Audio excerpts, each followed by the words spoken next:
Okay guys, so now it's time to shape the bread. I did the 6 folds and I just flipped it out onto the counter, out of my bowl, a floured counter, floured clean counter that is. Say that 10 times fast. And now I'm gonna shape it into loaves.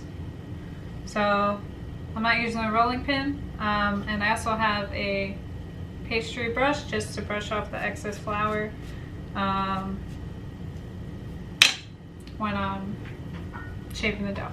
Alright, so what I'm going to do is I'm going to stretch out the dough. I'm going to dimple it down a little bit as I stretch. I'm going to stretch it into a rectangle, and I'm going to form what's known as a tapered batard. Okay, a batard is basically the shape of a baguette, but like before you bake it, it's a batard. It's an unbaked baguette. So I'm dimpling it down. I don't really want to crush too much of the gas out. Alright, so I got 2 rectangles. So I'm going to make 2 loaves. Okay? So, first step, I'm going to fold in the corners because it's tapered. If it wasn't tapered, I would just kind of like roll it up like a sushi roll. Okay? And I'm pushing it in, and then I'm going to fold in. But I'm going to, you see how I'm folding? And then kind of pulling it in on top of itself as a roll. Okay, so then I'm just going to keep doing that until I get to the end. So I'm going to fold in there, and I'm kind of pushing down with my fingers to seal it.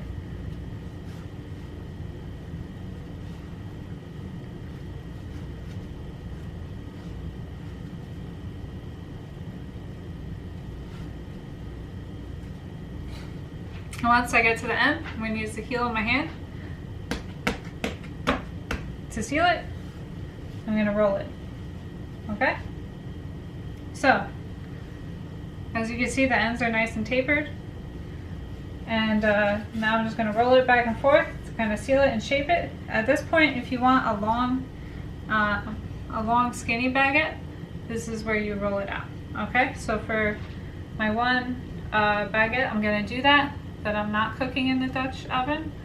I don't want to make it too skinny because I do want to make, you know, use it for some sandwiches and stuff. So keep in mind what you're going to use your bread for when you shape it. So this is ready for the pre-ferment. I have a sheet pan prepared right here. Okay, one is just regular paper, because this is going to go on the pizza stone. And in this one you can see it's folded into thirds. Okay, this middle one is going to be for the Dutch oven. So I want my bread to only be that wide, so I put it into the Dutch oven. That's the same size as the bottom.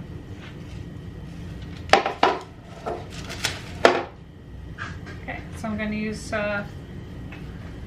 my bench scraper to help me out. I'm going to put it on the parchment. Oops. Also, you can flour your parchment paper. Alright. I actually have some semolina, so I'm going to use that real quick and get those nice little crumbs on the bottom. Semolina flour is also used for making pasta.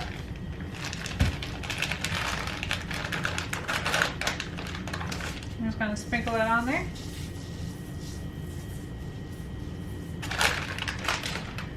Put that on the bottom.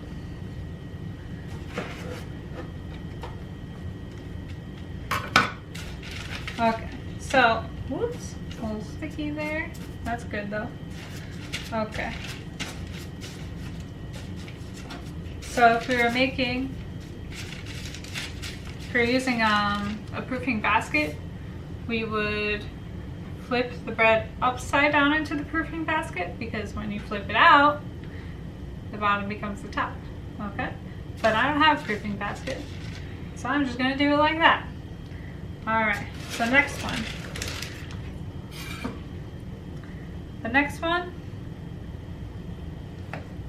I'm gonna do, I'm actually gonna do a bowl shape instead. I know I made it into a rectangle, that's okay. I'm gonna fold all the ends in, and I'm gonna make it into a round, and then just kind of form that round more into like an oval shape to make a bowl.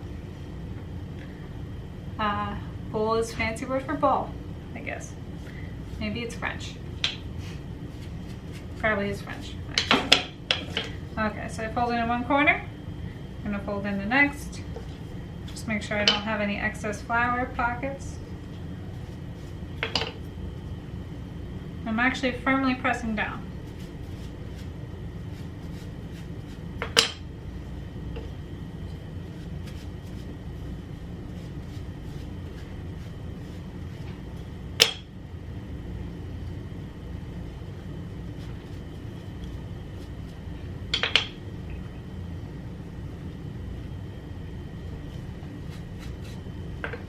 And the last one.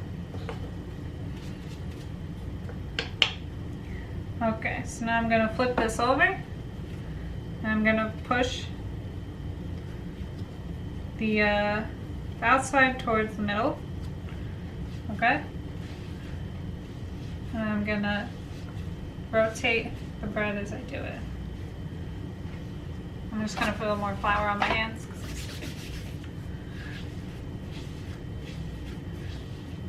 So I'm going to get this beautiful round ball. All right, and just, you want to do this when, so I'm basically just rolling it around on the counter. This is one of those things where it looks, it's hard to explain, and it's hard to until you do it. But this, what this is doing is it's really tightening up this ball, okay? So also, if you're doing a bunch of these, you want to make sure that you're standing with one foot slightly in front of the other, so you can rock back and forth on your feet. And this is forming this nice smooth ball right now. It's done. And I'm just going to put it right here. Oop.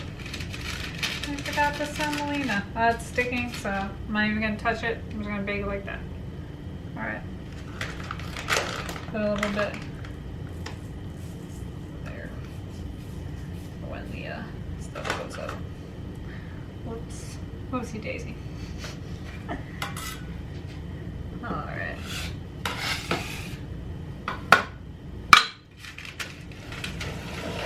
So now they're going to go into the proof oven.